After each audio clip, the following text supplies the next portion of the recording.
Let's take a look at setting up and using bone dynamics. I've got a basic little object here and it stores some skelegons. So I'm going to go ahead and convert those skelegons to bones. So I'm going to come over to the Setup tab, convert skelegons, 97 bones are created.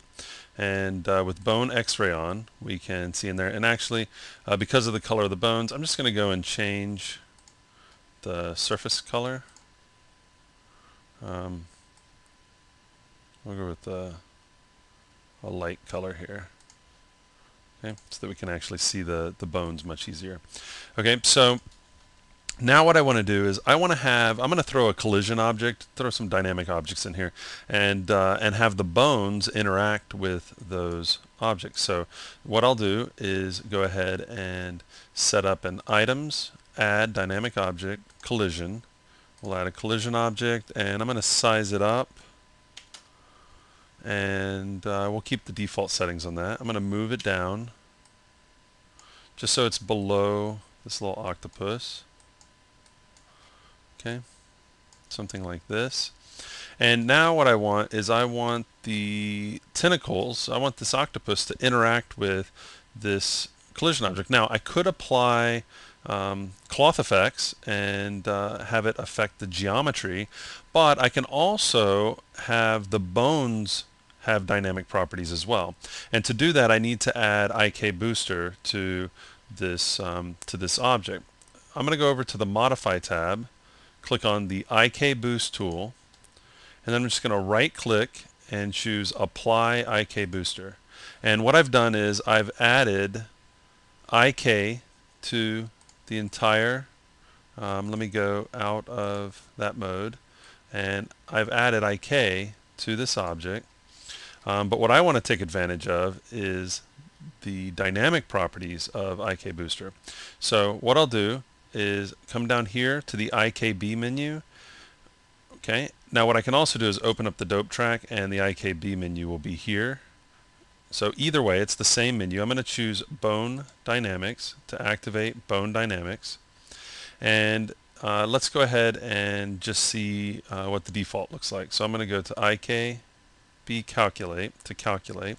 Okay, so they drop down and then they interact with the collision object. Now that's not the mesh interacting, that's the bones interacting. Okay, it's pretty fast calculation because it's kind of like calculating a bunch of two-point polys. So it doesn't matter how detailed your mesh is. It's just going to be looking at the bones. Well, if it's looking at the bones are kind of small. We might need to make some adjustments. So what I'm going to do is just right click and go to Options, and then I'm going to go to Dynamic Edit. Okay, so now I'm in the dynamic properties of the bones, and if I right click, I can choose the weight of the bones. Now right now the setting is on all items. I can switch to parent, child, parent plus child, current item. So if I just wanted to affect the current item, I could change the weight by left clicking and dragging. You can see the value here, but you can also see a display, a visual display with this giant sphere, this giant circle. Okay, but if I wanted to affect all the items, I'm just going to come over here to all items, and now I'm affecting all the items. So I'm going to increase the weight. Okay, and then I'm going to calculate. Okay, I can also change, I'm going to just bring that down some. I can also right click and change the size, and I can give, you can kind of see the fall off area. You can kind of get how large do you want to make the area that's going to collide. Now if I want, I can size up all of this, say like to here, and then decide towards the tips I want to have them get smaller. Instead of going to say current item and just changing one of them, what I'm going to do is go to child and come to about right here, and I can affect I can affect the one I'm selecting and the children after it, and then that way I can move a little faster in sizing these up. Sizing them down. So I'm just sizing down the shape there. Okay, and now I'll go ahead and calculate. Okay, And so the tips can get closer, the tips of the tentacles can get closer because I've sized them down. I can also turn individual bones on and off, or entire chains on and off. I can change the viscosity, the spring, resistance, weight, size, and then I can also end edit to get back to my standard menu by right-clicking. Okay, so now that I have that, I'll do calculate.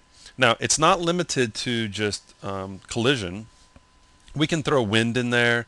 It's a dynamic object. It interacts with the other dynamic objects that you can, dynamic items that you can use in the scene.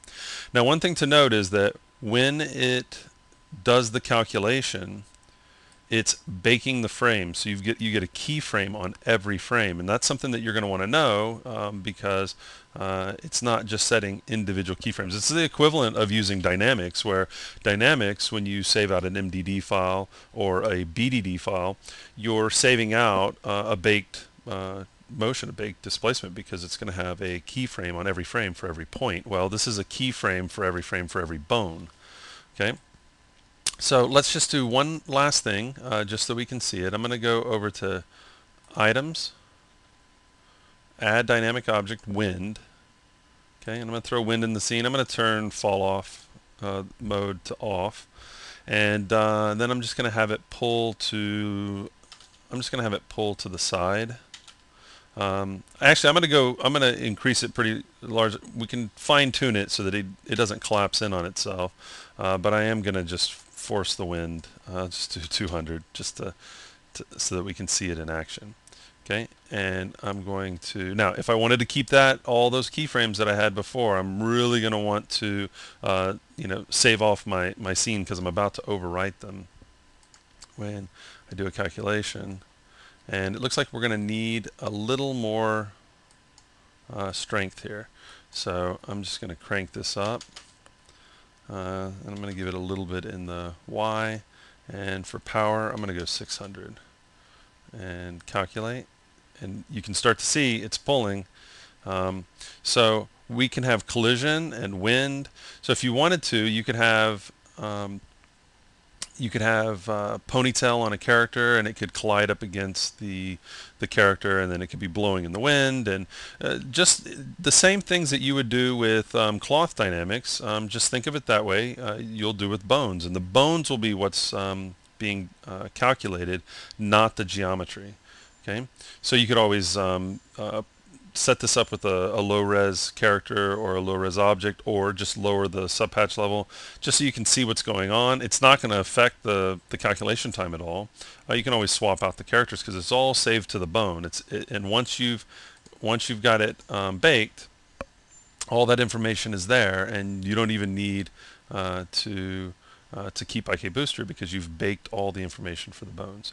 So that's just a quick look at using bone dynamics, which is available through the IK Boost tool, and that's found under Modify, Tools, IK Boost, and you'll want to activate dynamics in the IKB menu under Bone Dynamics. And remember that you can right-click, go to Options, Dynamic Edit, and then it gives you access to the dynamic properties of the bones.